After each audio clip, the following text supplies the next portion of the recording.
Hello and welcome to Ditching Hourly. I'm Jonathan Stark. And today I am joined by special guest Nick Loper. Nick, welcome to the show. Thanks for having me. For folks who maybe haven't heard of you yet, probably everyone has, but if they haven't heard of you yet, could you give them a little bit of background about who you are and what you do? Well, appreciate that. I would definitely not be surprised if you haven't heard of me. But for the last 10 years, I've been hosting the Side Hustle Show, which focuses on part-time business ideas, creative ways to make extra money. It's absolutely been a wild ride. We have now over 550 episodes, and that was kind of started after my original side hustle became my full-time thing. And I thought that, I could just be the guy. This was in the footwear shopping niche. I could be the guy who sells shoes on the internet, and was very grateful to have started several side projects on the side from that after leaving the full-time job, because like a lot of businesses, kind of had a finite lifespan on that one, and was really happy to have this blog and podcast business to fall back on. Cool. Fabulous. So it's a common theme in the work that I do with students in Ditcherville, which is a community I have. There's a lot of software developers, a lot of web designers, but also architects and lawyers and accountants, a lot of people who traditionally would bill by the hour. And one of the important things for folks to do is to differentiate themselves from their competitors in order to not be fighting the race to zero with their freelance or consulting rates and be able to charge a premium for what they do. Anyway, what that leads to is some kind of publishing. So I'm constantly advising people to publish their thought leadership in two forms, speaking and writing. And inside of those two forms, I think a mailing list and a podcast are like an amazing 1-2 punch. It's not for everyone, but I think those two really work well together. And I know you've got tons of experience with growing and monetizing a content-first business. And I think it would be interesting because I know there's some folks who think like, well, wait a second, what if I'll get this question, like they'll start a podcast for their business to build their authority and attract better and more clients, of course. And the question always comes up, should I have a sponsor for the show, or should I sell ads for the show, or should I sell ads or sponsored links inside of my newsletter? I don't do that. I don't have much experience with it. So I was hoping that you could share your expertise in that area for folks who might want to take that path. Yeah, I do. And that's one of the main revenue pillars for Side Hustle Nation these days. And lots of people, the outside consultant looking in is like, well, why don't you just sponsor it with your own high ticket product or service? And so there's definitely an argument to be made for that. I just haven't, developed that, super high ticket, value product yet. For the moment, it's outside sponsors that are, relevant in most cases I've used myself. So that's kind of the path that I've gone, but lots of people will do it the other way. Like, this is sponsored by, this membership community, which happens to be mine, or, come on in, the water's warm, or, I'm going to showcase my expertise on the show, especially you see it with, solo based shows, whereas I'm teaching for 10, 15, 20 minutes on something that I'm an expert on. And if you want to learn more, or, by the way, I'm a consultant, I'm available for hire, go over here to the, contact page to book a consultation. Mm-hmm. So what would, if someone was going to try, let's start with podcast. If someone was going to monetize their podcast in that way, what would, someone else paying for an ad or a spot, not just advertising your own thing, what would be the surprises? What were there, can you recall like surprising things about that when you started doing it? Yeah, the surprising thing is how little that you'll make until the audience is quite large. I mean, it's a game of amplitude and frequency. How big is the audience, and then how often can you reach them? And so a daily show with a big audience can do really well. But for a weekly show, and for me starting out for the first probably 3 years before had any sort of traditional sponsorship, the audience just wasn't really big enough to justify it. And so having to be conscious of just how that math and how those numbers work. Now, it is the Wild West, so there's no set in stone pricing metrics. If you have a really niche audience that you're the only game in town that reaches these particular people, and this company really needs to sell into that crowd, then you can command a premium rate for that. But if you have a broader topic and a broader audience, then there's this downward pressure on that. Yeah, makes total sense. I know what you just said is totally true, and that if you have a sort of niche show, then you don't have to sort of be handcuffed by the industry standard, what's this? What's it called? Clicks per million or Yeah, the CPM. Like, oh, it's a $25 CPM, cost per thousand listens or something. But it's so a lot of times I think people imagine that. Well, I know this is true. So people say, well, I don't want to pay for a podcast. I don't want to put too much money into this show that's not air quotes making me money. And so they think, oh, well, maybe I'll throw some ads in there and then that'll cover the editing, the editor or the hosting or my time or whatever is getting burned up in that. And yeah. I literally teach launch a podcast in 5 days kind of course to get people out of their own way and to start doing this. And it comes up a lot in that workshop. People are like, oh, well, I don't want to spend the time to edit this and I don't want to spend whatever it is, $100 or $200 an episode to get it edited. So I'll just throw ads in there and it'll all magically work. So, like what, 0 listeners. So, it's brand new.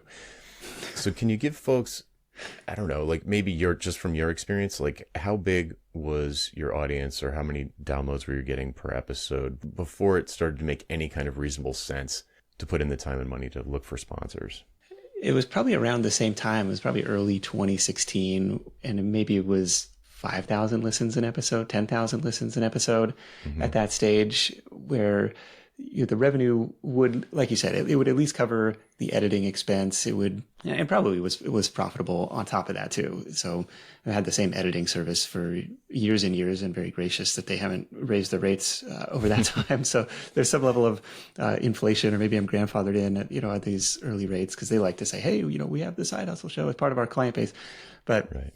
I edited myself for the first years, and this was probably a mistake of not spending the half an hour on YouTube to actually learn how to do it, because it was like, oh, I'll just hey, the audio, I'm coming in louder than my guest. It's like, well, I'll just amplify it. It's like just blow everybody's earbuds out, and there's some little audio. Even tools like Auphonic, like they can make you sound much better for next to nothing, and you can figure that stuff out. And even tools like Descript can just erase it from the transcript, where the conversation went off the rails, and it'll edit it out of the audio or video. Like the tools have become much easier if you were to go the do-it-yourself route. Okay, so I feel like I don't want to necessarily talk people out of the idea of getting sponsors, but I do want them to sort of be eyes wide open. So if they are thinking, no, I really want to do this, I want to be a sort of media first play. How would someone go about getting sponsors? I guess it sounds like a dumb question, but is there like a way to do it? I've literally never tried this, so I have no idea. Yeah. So I'll give you what I had my genius idea early on, and then kind of what actually ended up working was I would go to the archives. I actually had my virtual assistant go through the archives of Entrepreneurs on Fire, daily business podcast in a similar niche. She created this list of 50 or 7,500 of sponsors that John had on his show, and like, okay, here are the 5 or 10 companies that I like, that I am a customer of myself, or otherwise would be a good fit. And then from there, the trail kind of went cold. Like I had a really hard time reaching decision makers at these companies, or you'd get a response like, oh, our ad buying agency handles our media, buying. And it's like, okay, well, do you have a contact there? Became really difficult really fast. What ended up working instead was, putting the podcast out on these different podcast ad sales agencies. So AdvertiseCast is one. It's owned by Libsyn, one of the largest hosting companies. Gumball is another one that has sent some deals over. And then a lot of deals at this point come in direct. Like, hey, we've been listening to the show. We think it's a good fit. And some of those sponsors have been around for years. There you go. So people wanted to do this. In most cases, they're going to need, you think 5 or 10,000 downloads per episode for it to start to make time investment. Like if you're just doing everything yourself. I don't want to, because that's a big audience. And so you don't want to discourage people from starting earlier, but more likely if you are smaller, you're going to know who the players are in your space, like who would be the perfect advertiser fit. And so creating a custom package for them, where it's not just based on the number of impressions, it's based on, social media support, it's based on, email marketing, it's based on, holding a live Q&A, like really playing it up like, hey, it's a whole package, not just, we're going to deliver you 20,000 impressions. Right. Okay. Well, so what were the things that, but certainly having a bigger audience, the bigger the audience, the better. like you Yeah. said earlier. So what would you say to people who wanted to grow their podcast listening audience? Yeah, the framework that I look at this through is called climbing the listener pyramid. So if you imagine a four-tiered pyramid with strangers on the bottom, then listeners, then subscribers, and then fans. And so every piece of content that you create is trying to ascend people along that pyramid and recognizing that the biggest part of the pyramid, unfortunately, is strangers, people who don't know you exist. And it's that battle for discovery that really every content creator is fighting. And podcasts in particular have a uphill battle here because just of the barrier to, I don't know, it's hard to get somebody to, first of all, click on your thing and then discover, oh, it's audio, it's a podcast. Okay, so now I got to find my podcast app. I got to search for your specific show. I got to scroll down to the specific episode you're talking about. If it's not, number one on the list here. I got to carve out the 45 minutes of my day to listen to you. It's a big ask in a lot of ways. And so that title is really important. It's got to be really compelling to get people to click in.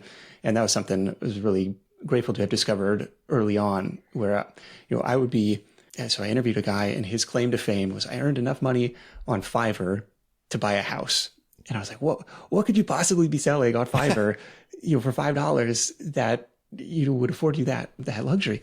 And he's like, Nick, it's all about he was an early disciple of Jonathan, he's like all about the value-based pricing. Like, okay, it starts at $5. That's like the PDF or the audio file that you already created.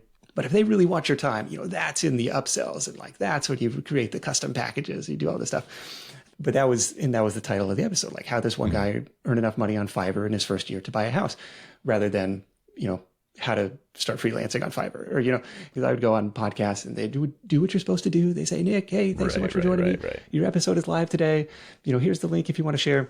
And it's like 33 Nick Loper. And it's like, well, this is not compelling to anybody. Like nobody knows who I am. Like, what are you going to learn? What are you going to take away from this, episode of tuning in? So think about that, the listener transformation or the audience transformation. What are they going to get in exchange for their time? And then for me, it was like guerrilla marketing. Like I didn't have any audience to speak of in the early days, but it was, I had this, 5 or 10 years of email history and LinkedIn history and Facebook history of just, a network that had been accumulated through work and friendships. And so it was one-on-one outreach to be like, hey, I just started this thing.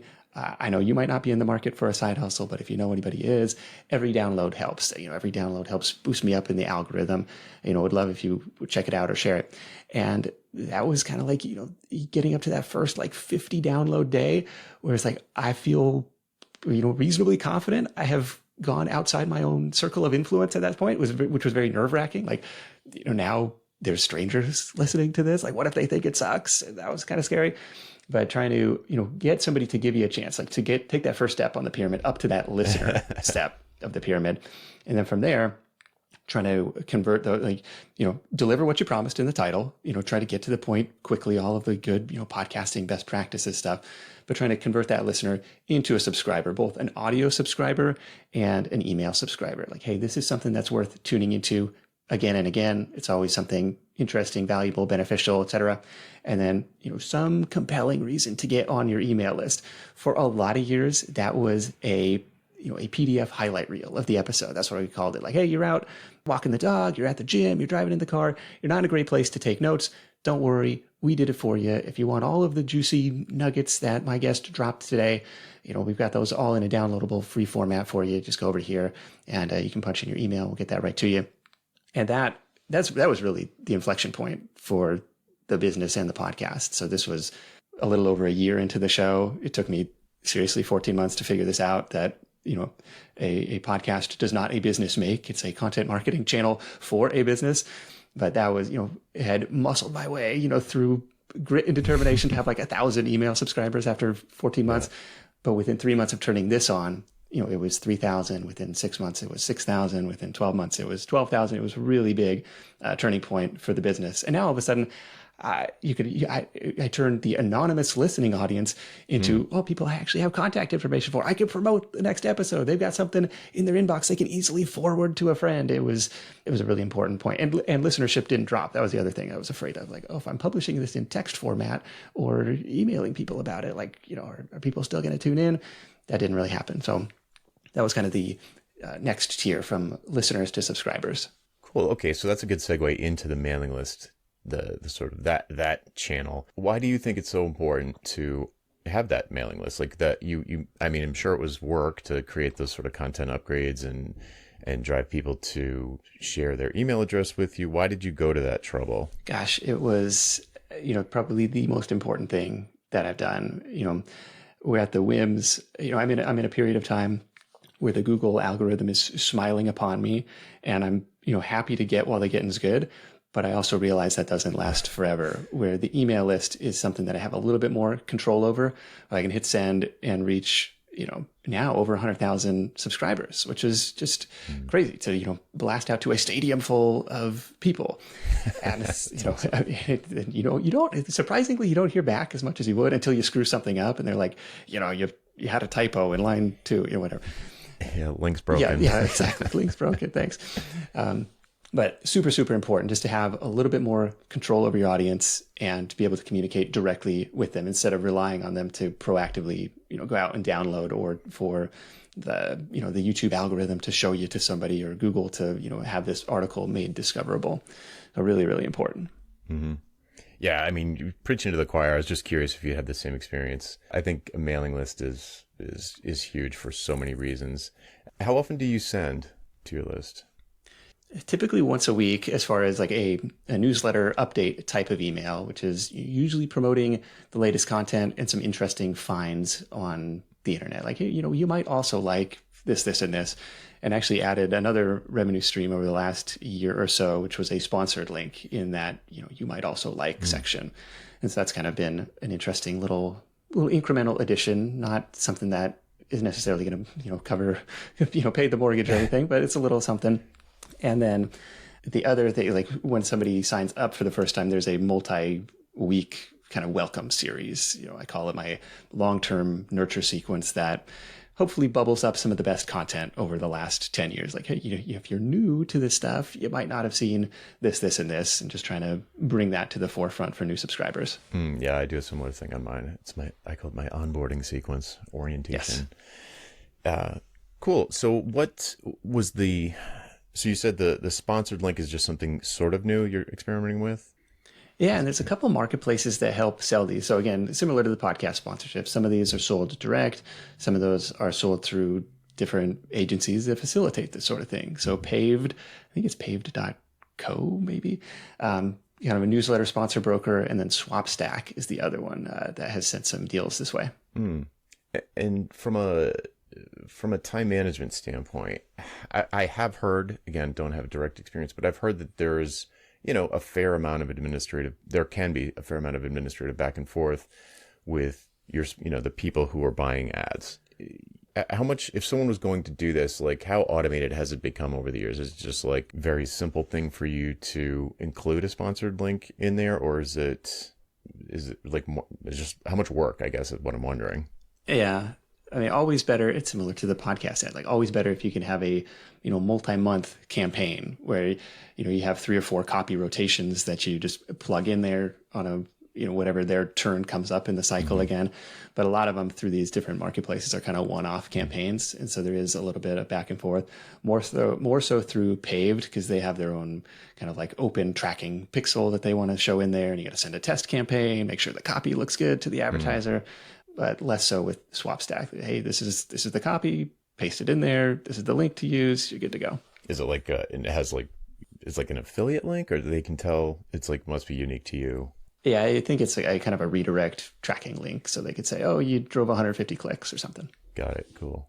All right. So I don't know. Does it feel like it sounds like it doesn't sound like a lot of work, but it sounds like not the kind of work it's not fun zero. To do. Yeah. It's not zero, but it's not, I don't know. In terms of an hourly rate, I think it's still pretty strong. Okay, that's fair. All right, so what are the big parts of your content empire, right? So the podcast has to be huge. The mailing list is obviously huge. Are there other things going on other channels that you're publishing through? Like, I don't know, YouTube, TikTok, LinkedIn? Yeah, YouTube is a kind of a growing, YouTube is huge, but it still feels like kind of this blue ocean for me because historically I haven't paid much attention to it. So trying to play around with shorter format interviews over there, dedicated kind of YouTube first content, a lot of times repurposed from blog content, just to say, well, hey, there's a video component. Let's have double the chance of being discovered in search and hopefully, improve the perceived value of that written content page in the search results. And then, really just in the past few months, having my assistant start to slice up the podcast episodes to create YouTube shorts, to create TikTok videos. And I, have yet to really, hit the viral lottery on really any of those, but it's out there, they're doing their thing. So it's growing, and you see the view time creep up, you see the subscriber base creep up. So I don't know, putting it out there, but really the primary channel outside of the podcast has been the blog, for lack of a better term. Like blog, I think a blog is like a personal journal, but more of, building out this library of hopefully helpful question and answer, keyword intent based content through the Side Hustle Nation site. And again, this is a period of time where the Google algorithm has been smiling upon me, and it's like, okay, this is great. And realizing it took a long time to kind of lean into the fact that, the podcast audience and the blog audience are large. There's not a lot of overlap there, which I, for the first several years of the business, I kind of figured they were one and the same. But the podcast audience, these are my people. Like, these are, the entrepreneurial people. They tune in week after week, and you build this relationship with them. They're hanging out, you're hanging out in their earbuds. It's a really cool place to be. The blog audience, in contrast, is much more transactional. It's, typing a question into Google, solve my problem today, give me the answer now, and then I'm off to do my thing. They're the people signing up, in my, I don't know, I don't have hard data on this, but like, they're more likely to be the people signing up to deliver for Instacart or something, and there's an affiliate program for that, versus the podcast audience, much more like, I'm going to build my own thing, if that makes sense. Yeah, totally. Huh. Okay. So would you, it sounds like you have like a whole bunch of sort of little, I don't know, well, little is not fair, but it sounds like a lot of, I don't want to say the word little, but I guess it's the word. It's like a little streams of income versus what, like you said earlier, the big ticket. It's not like you have a big ticket consulting offering that you're trying to have like 3 to 7 really big clients per year. I mean, you have legitimate like customers, like audience. Yeah. So it's natural that you've got a lot of little purchases and it seems like, right? Is that fair to say? Yeah, and that's actually the topic of this week's episode, like, the 15, 16, 17 different income streams. And not all of them are very big at all, but they do add up to be a full-time, a healthy nice. Full-time 6-figure living. But it's work that honestly, fills me up. Like, it's super rewarding to be able to have conversations like these and to be able to turn the mic and ask people like, well, how did you build that? How did you come up with that idea? Where'd you get your first customers for that? Was very interesting in 2013 and still is, piquing that curiosity now, 10 years later. But I like, I take no offense to the word little. Like, I call them kind of like mini digital assets in a lot of ways, like thinking about each piece of content that you create as a little micro business that you kind of send out into the world to do your bidding. And, the YouTube is a great example of that. I've been surprised at the shelf life of some of these videos, and sometimes like it's the dumbest, like, solving your own problem. And just years ago, it was like how to keep Dropbox from, taking up your local storage space. Like, it's supposed to be cloud storage. Why is it on my hard drive too? Right. And it was a simple little checkbox. So it's like a 1-minute screen recording video that still, it gets views. It gets, now that the channel is monetized, it still earns ad revenue every month. An example of these little mini digital assets that go out there and can earn revenue and subscribers and income over time. How do you, you've mentioned a VA a couple of times. Like, how do you keep track of all this stuff? It seems like a lot of things to keep track of. At least for me, I'm used to a smaller number of, and certainly when I was doing consulting, I had like maybe 2 or 3 clients a year tops. And it was just so easy to keep it all in my mind. Yeah. And maybe it's just a personality thing. I'm not good at a lot of little details. It feels like it would be a lot of little details to keep track of and tend to. Is that a myth, or am I imagining that? For the most part, once something is published, it's published, especially on the podcast, because it's such a pain to go back and change it. Right. So once that's done, it's done. On the written content side of things, this is where it does get a little bit tedious, and I have yet to build a really great system for it, because it's like, a lot of this stuff requires constant updating. Like, is this still accurate? Is this still, the list of items that you would recommend for topic XYZ? And so that's where it kind of becomes painting the Golden Gate Bridge, where by the time you get down with your list, it's time to start over back at the beginning. And I'll look at the Google Analytics and say, which of these high priority posts lost traffic over the last 30 days? And so, okay, you probably lost a little bit in the rankings. It's time to bump that up, update the timestamp on that, and just update that content and give it a little refresh. So it's much faster than creating something completely from scratch, but it still takes some time. So we rely heavily on Google, just Google Sheets, Google Docs to track what's coming up on the podcast in terms of the guests and the sponsors, and what stage of the process are we at. And that's, I don't know, I definitely could probably benefit from a more streamlined or elaborate system, but it may seem like there's more work than there actually is.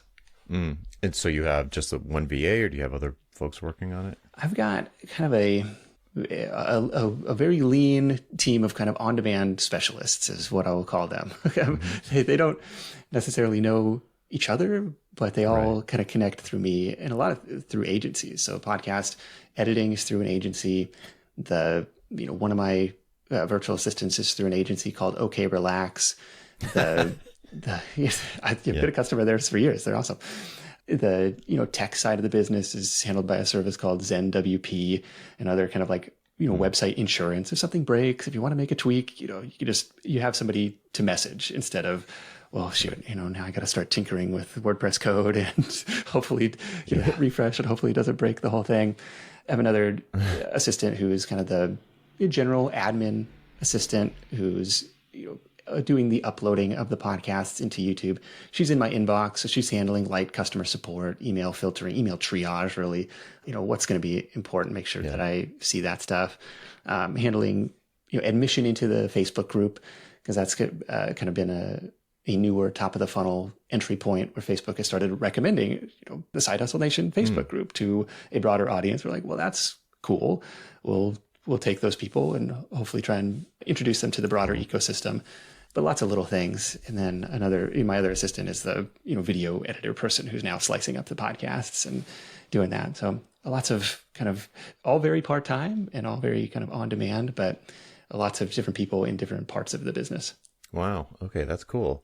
Is the Facebook group you just mentioned, is that does Facebook have like ads in communities? I don't even know. Is that something that's monetized directly, or do you just see it as part of the people moving from the strangers area of the pyramid up to listeners? Is it a funnel into like the podcast and the mailing list and the blog and all of that, or is it a different strategic move? Yeah, it funnels into the email list when people request to join. So I found this really cool tool about a year and a half ago called Group Leads, where it integrates directly from Facebook into active campaigns. When somebody requests to join the group, you can ask them 3 questions, and I ask, do you have a side hustle? If yes, tell me about it. And, would you like to receive my best stuff over email? Click here, or, enter your email here. And that automatically pushes it over to active campaign. And so that's been another driver of incremental, probably hundreds of subscribers per month, probably not thousands, but like, incremental subscriber base there. And now, I have something I can proactively contact those people and say, hey, the latest episode, or, hey, I made you a custom playlist, or, here's the greatest hits playlist. You ought to check this out if you haven't listened to the show before. Facebook, I still believe, is probably a top 5 site in terms of traffic, which means the top 5 search engine in terms of volume. And so the way I think about it is, when people are searching my primary keyword of side hustles or side hustle ideas, like, I would love to be discovered there. And the group is one of those channels that is discoverable through Facebook search. It's I'm like noticing my internal reaction to like a lot of everything you're saying is great. It's like, it makes perfect sense. It's really smart. It's like, it's so not me, but I'm sure that I'm getting stressed out just thinking of all the little details. But I am positive that there are people listening who for whom this is a great fit, folks who align more with your style, and I should probably check out more stuff from you, because this is like, I'm like getting overwhelmed just listening to it. I'm sorry to be stressing you out. And that was my like hesitation to do the Facebook group. Probably started at 2015. Like, does the world need another entrepreneurial Facebook group? How much time am I gonna have to spend moderating this thing? Like all of these doubts in my mind. And at this point, have a awesome team of volunteer moderators and my assistant handling the, admission checklist kind of thing. Like, is this person a obvious scammer or a spammer? Like, decline if they seem like a actual real person. Like, okay, we can admit them into the group. But yes, it does. And again, we're almost 10 years into this business. Right. None of this happened right out of the gate. At the beginning, it was blog, podcast, and a team of zero. It's like doing everything myself, and then slowly try and extract different elements that don't really light me up or don't really they don't require my necessary expertise. Right. Got it.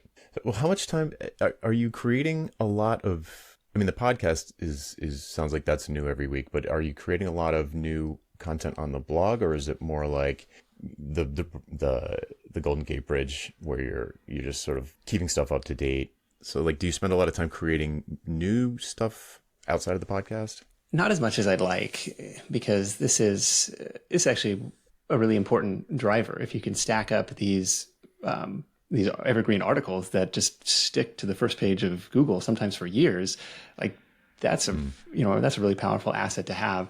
But I've had a hard time delegating that, and have tried a few different in fits and starts, like trying to outsource that content production. But it comes back and it's like, well, it's perfectly passable, right? But it's like, well, that's not how I would phrase it. Or, is this really, first page of Google worthy? Like, you really got to polish this up to create something that is going to rank. It's going to stick there. And so I spend a lot of time editing that after the fact. And so I'd love to figure out, the repeatable system and process to have somebody else write this stuff. Because I've got the keyword research list, which is a ton of fun to do. And like, oh, look at the search volume on this. And like, oh, it's really low difficulty, like really confident that I could rank for this. But it's like, then I look at the, 4 or 5 hours that it might realistically take to create that thing. And it's like, I don't know. So it's much easier to justify updating the thing that slipped in the rankings versus trying to create something completely from scratch. Right. What are just out of curiosity, is there something that you notice? So for folks who would love the idea or love the sound of an evergreen article, what are those usually like? Super long, detailed how-tos, or is there any pattern that you see with those that Google seems to like, at least now? Yeah, definitely the how-tos were a thing. And that's kind of what we'll try and do with podcast episodes when it's relevant. So we had Brian Scudamore on the show. He's like the founder of 1-800-GOT-JUNK. And so it was how to start a junk hauling business. That's how we titled the episode, and detailed, how to start a pressure washing business, how to start a window cleaning business. And so we have those types of articles and try and beef those up to rank not just in the podcast search engine, but also in Google, and say, this is what this episode is about. And this is a great resource. And it's also multimedia. You got audio, you got the written version, but it's definitely a challenge to do that. The other format that still works is kind of the listicle format, so the site ranks well for, ways to make extra money, or side hustle ideas, or, side hustles for introverts and stuff like that. And it's kind of surprising, but that stuff still does really well. Well, it's been true for a long time, so I guess it makes sense that it wouldn't just go out of style overnight. Yeah, and they're relatively easy to create, because you're like, well, I can create an outline for this in 5 minutes, especially if it's something that you have some topical authority on. And then it's kind of just filling in that outline, and maybe you can copy and paste from something you've already written, and just rework it a little bit. So there's some acceleration tactics there, but it's still like the formatting and the internal linking and the all of the other little behind the scenes stuff that goes into SEO is the time consuming part. Got it. Well, I think you just gave me the show title, which is How to Monetize a Content First Business with Nick Loper. Side Hustle Nation. Right. Cool. I'm sure we could talk all day about this stuff, but where can people go to find out more about what you're doing, and perhaps listen to your podcast or sign up for your mailing list? Yeah, of course. Would love to have you tune into the show. It's got the bright green cover art with my mug on it at the moment. You can find it in any podcast app. If now, I did warn you, there's over 500 episodes. So if you go to hustle.show, is where you'll be able to get your own curated, customized playlist. Just answer a few short questions, and I'll spit back out, hopefully 5-10 relevant episodes to you that you can add to your device. You probably already have a business. So normally I would plug sidehustlenation.com/ideas. You're probably past that stage. So definitely would encourage you to check out the podcast and specifically the episodes on growing the types of freelancing, consulting, productized service businesses that you're in. Perfect. This has been awesome. Thanks so much, Nick. You bet. All right, folks, that's it for this week. I'm Jonathan Stark, and I hope you join me again next time for Ditching Hourly. Bye.